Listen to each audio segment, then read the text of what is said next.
নমস্কার বন্ধুরা, কেমন আছেন সবাই? মিতালিস কুকিংয়ে আপনাদের অনেক অনেক স্বাগত জানাই। আবারও একটা রেসিপি নিয়ে আপনাদের সামনে চলে এসেছি। আজকে যে রেসিপিটা বানাবো সেটা একটা চিকেনের রেসিপি। আজকে চিকেন সিঙ্গারা বানাবো। এটা সন্ধ্যার টিফিন হিসেবে খুবই সুন্দর একটা রেসিপি। তো কী কী নিয়েছি আপনাদেরকে একবার দেখিয়ে দেবো। প্রথমে এখানে চিকেন নিয়ে নিয়েছি, 250 মতো আমি চিকেন নিয়েছি।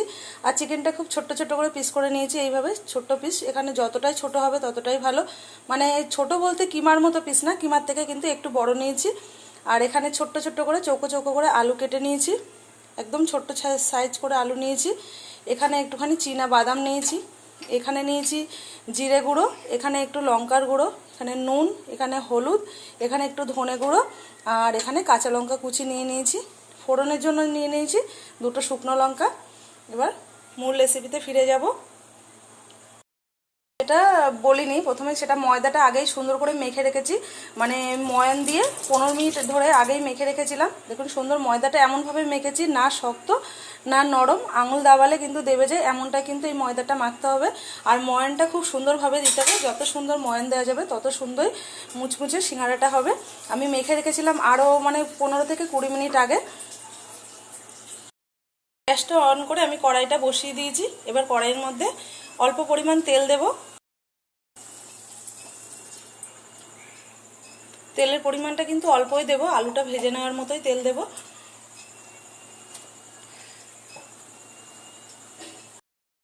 তেলের পরিমাণটা কিন্তু বেশি দিইনি, অল্প দিয়েছি। আর চা চামচের 1 চামচ দিয়ে দিয়েছি কালো জিরে। এবার এই যে কেটে রাখা আলুটা ধুয়ে নিয়েছিলাম, এটা দিয়ে দেব তেলের মধ্যে।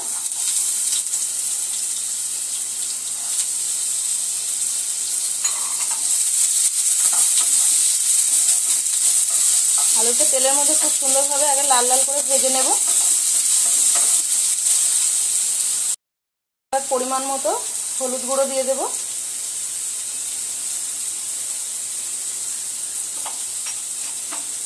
আর লবণ দিয়ে দেবো স্বাদ মতো।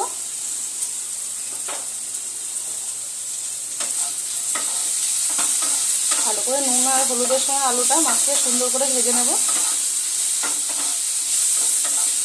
আমি এখানে কিন্তু কোনো জল ব্যবহার করব না, ঢাকা দিয়ে দিয়ে একদম গ্যাসটা একদম মিডিয়াম আছে দিয়ে আমি ভেজে নেব। এবার ঢাকা দিয়ে দেব। এবার আমি ঢাকা দিয়ে দেব, গ্যাসটাকেও কিন্তু একদম মিডিয়াম করে দেব। এবার ঢাকনাটা একটু খুলে দেখে নেব কতটা সিদ্ধ হচ্ছে। এটা বেশি সময় ভাজবো বলতে ওই 7 থেকে 8 মিনিটই ভাজবো, কারণ এর মধ্যে চিকেনটা দিয়ে আবার কষিয়ে নেবো, তত সময় আলুটা সিদ্ধ হয়ে যাবে। আর আলুটা কিন্তু খুবই ছোট্ট ছোট করে কেটেছি, আপনারা দেখেই কিন্তু বুঝতে পারছেন, চৌকো চৌকো করে আলুগুলো কাটা, খুবই ছোট্ট পিস।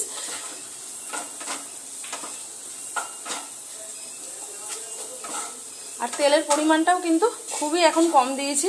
বেশি তেল হয়ে গেলে কিন্তু আমি যখন পুর ভরবো তাহলে পুরটা ভরতে আমার খুব অসুবিধা হবে।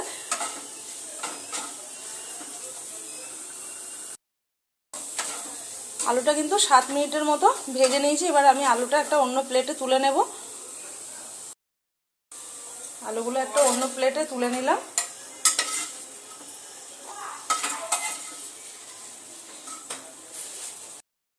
আলুগুলো কিন্তু অন্য প্লেটে তুলে নিয়েছি। কড়াইতে আরও একটু তেল দিয়ে দেব, সেটাও খুব সামান্য পরিমাণ। যে চিনে বাদামগুলো নিয়েছিলাম সেই বাদামগুলো একটু ভেজে নেব।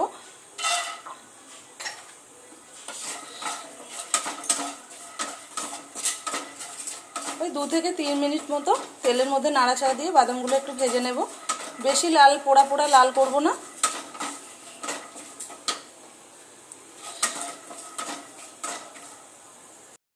কিন্তু ভাজা হয়ে গেছে, এবার তুলে নেব বাদামগুলো।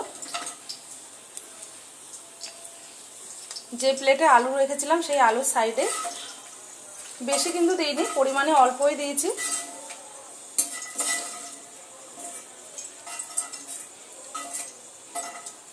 একই প্লেটের সাইডে আলু আর বাদাম তুলে নিয়ে, বাদাম ভাজার তেল যতটুকু আছে, এবার একটা পেঁয়াজ আমি কুচি কুচি করে কেটে নিয়েছিলাম, পেঁয়াজটাকেও ভেজে নেব।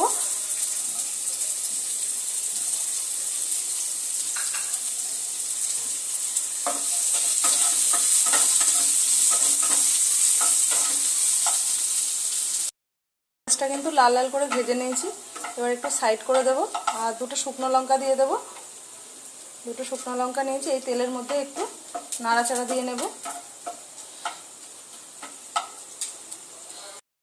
পেঁয়াজ ভাজার মধ্যে কেটে রাখা চিকেনগুলোকে দিয়ে দেবো।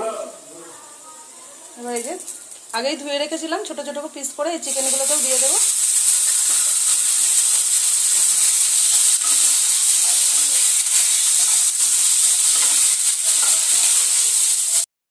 চারটে কাঁচা লঙ্কা কুচিয়ে রেখেছিলাম, সেটাকেও দিয়ে দেবো।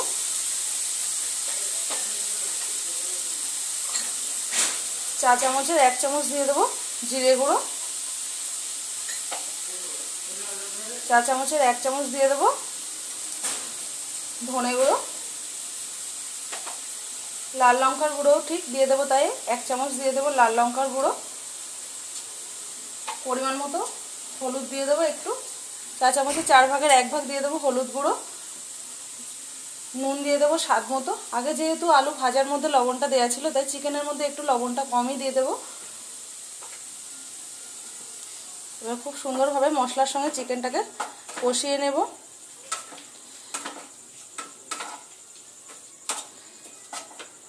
এই সময় গ্যাসটাকে কিন্তু আমি একটু বাড়িয়ে দিয়েছি, কারণ চিকেনটা ধোয়া ছিল আগে। যখন কড়াইতে দেবো মশলা দিয়ে কষাবো তখন একটু জল ছেড়ে যাবে, সেই কারণে একটু গ্যাসটাকে বাড়িয়ে দিয়েছি।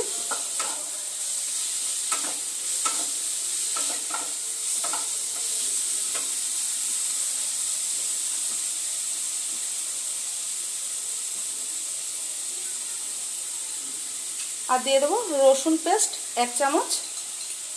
আর আদাটা এখানে আমি গ্রেট করে নিয়েছিলাম, এখানে আপনারা পেস্টও দিতে পারেন। গ্রেট করা আদাটাও ঠিক 1 চামচ দিয়ে দিলাম। আর লঙ্কাটা কিন্তু আমি কুচি করেই দিয়েছিলাম, মানে ছোট ছোট টুকরো করে। লঙ্কা আমি পেস্ট দিইনি, কারণ এখানে মশলার পরিমাণটা, পেস্টের পরিমাণটা বেশি হয়ে গেলে চিকেনটা একটু কাদা কাদা ভাব এসে যাবে।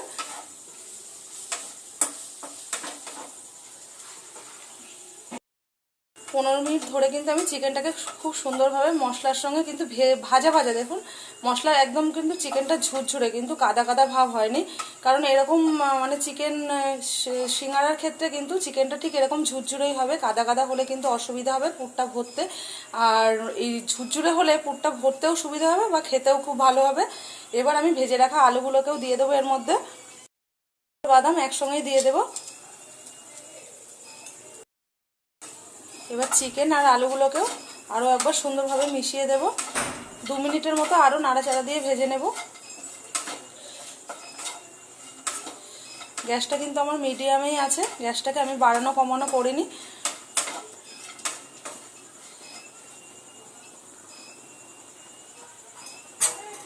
এবার দিয়ে দেবো চা চামচের 1 চামচ চিকেন মশলা, আর চা চামচের 1/2 চামচ হচ্ছে গরম মশলা গুঁড়ো দিয়ে দিলাম, শাহি গরম মশলা গুঁড়ো দিয়ে আরও একবার ভালো করে নাড়া দিয়ে নেব।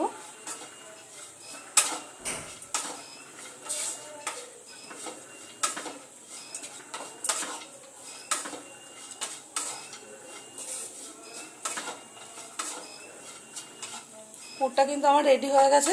এবার পুরটা আমি নামিয়ে ঠান্ডা করে নেব। এবার নামিয়ে নেব পুরটাকে।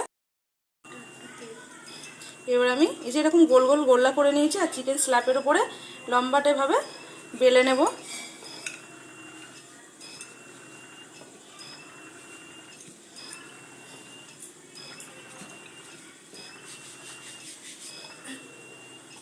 ময়দাটা কিন্তু খুব সুন্দরভাবে ময়ান দিয়ে রাখতে হবে।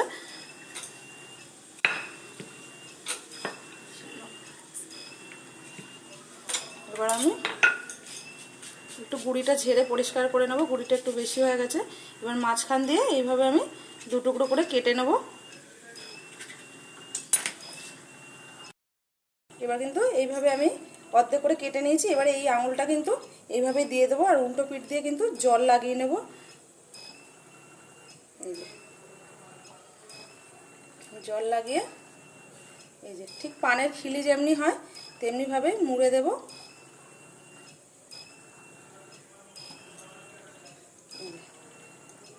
পানের খিলির মতো কিন্তু পিছন সাইডে যেদিক দিয়ে মুড়লাম পিছন সাইডে কিন্তু একটু জল লাগিয়ে নিয়েছি। এবার এর মধ্যে পুর ভরে দেব। আর এর মধ্যে একটা চামচ নিলাম, চামচ নিয়ে পুর ভরে দেব। চিকেন আর আলু দিয়ে যে পুরটা করে রেখেছিলাম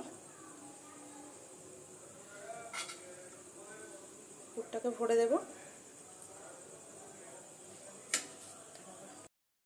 আবার একটু এই সাইডটা দিয়ে একটু জল লাগিয়ে নেব, নিয়ে এই দুটো মুখ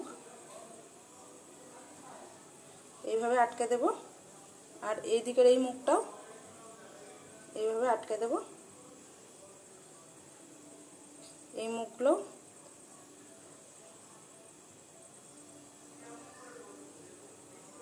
মুখটা কিন্তু আটকানো হয়ে গেছে, অনেকগুলোই কিন্তু মোড়া হয়ে গেছে। এবার আমি ভাজার জন্য তেল গরম বসিয়ে দেবো, গ্যাসটা অন করে কড়াইটা বসিয়ে দেবো। এটা কিন্তু আমি বসিয়ে দিয়েছি। আর সিঙ্গাড়া ভাজার জন্য উপযুক্ত তেল হচ্ছে খুব বেশি গরমও না আর একদম ঠান্ডাও না।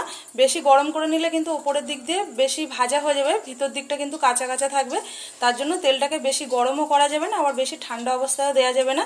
এই যে যেরকম মানে আমি তেলটা 5 থেকে 7 মিনিট গ্যাসটা অন করে গরম করে নিয়েছি। এই তেলের মধ্যে এবার পুর ভরা সিঙ্গাড়াগুলো এক এক করে দিয়ে দেবো।